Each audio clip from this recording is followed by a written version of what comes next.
Welcome to Lynn Harrell's Cello Workshop on YouTube. Today I wanted to discuss a few things that perhaps are not covered often in cello lessons around the world. Things that I find very important to draw a full, resonant, beautiful sound on the instrument, and also aspects of the bow changing positions that clarify the different styles available, and also an aspect of a left-hand technique that enable us to move up and down the fingerboard the big distances that are required for cello much more easily. The first is about posture.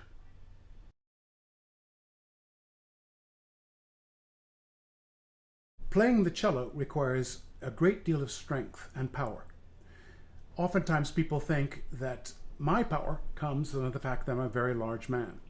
I assure you it is a help, but I assure you also that many people can play with perhaps twice as much power if they use what nature gave to us: gravity and weight.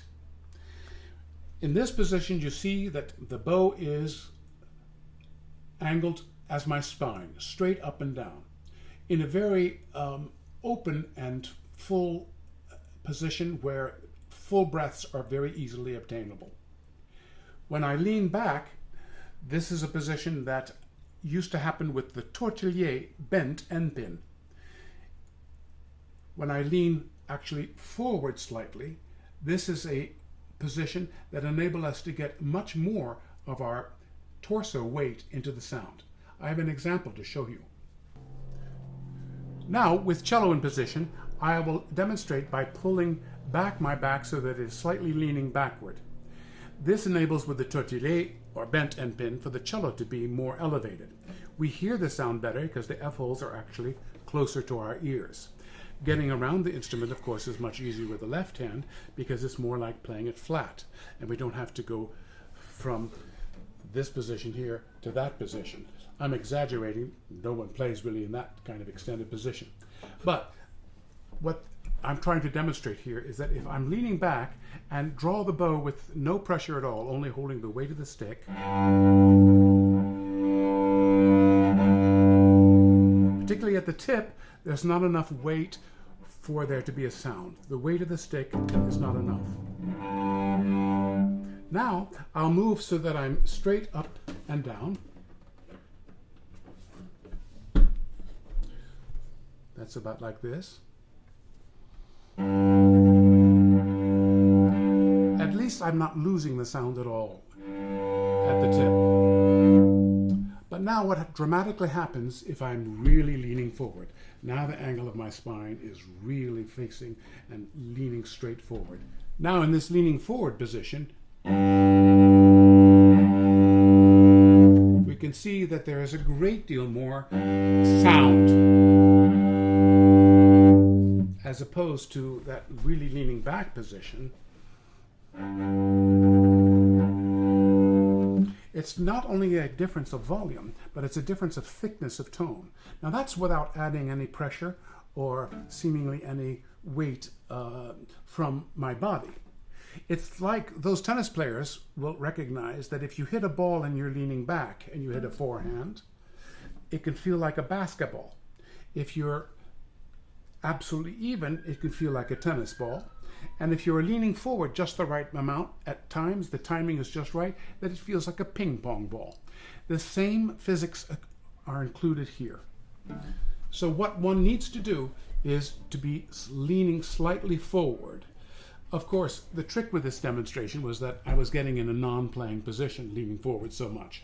But what I suggest to most cellists is that they lift their end pin and move it out about an inch so that they can still grip it with the knees, but actually have the spine tilted slightly forward. The difference of the tone will be measured. 1 inch back, 1 inch forward. It's just naturally using gravity.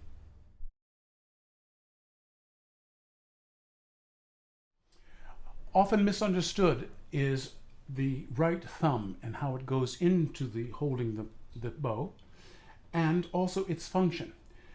We sort of learn a position where it's bent, and then we keep it that way.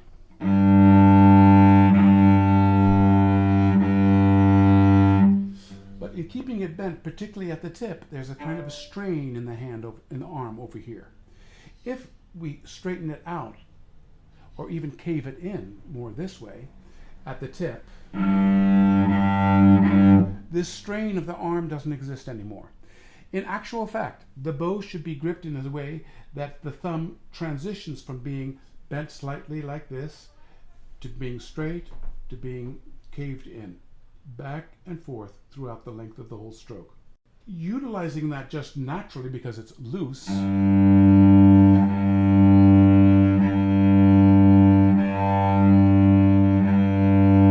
one doesn't consciously bend the thumb. We just hold the bow in such a way, not with any stiffness of the muscles in that part of the thumb, or just down here to grip it. This is also a use of a technique. If we put the bow on the flat of the hair, it will bounce very easily by just ricocheting off the string. If we put it very much forward, then the stick is very much flatter, and then it will bounce, but very, very much less than the flat. Now, if we do this movement of the thumb, a very small movement, like tickling a tummy of a baby, back and forth, just at the right time, we can actually cushion the stick into the string so that it won't bounce, even thrown from above, like that. I'm doing this right at the moment that the string is going to be attacked. This enables one to play with a ricochet action and then throwing the bow from above with no bounce at all. Very useful for a stroke like in the Schubert Arpeggione Sonata. We can get really a true legato, da-da, and then true staccato, pa-pa, instead of da-ha-ha-ha-ha-ha.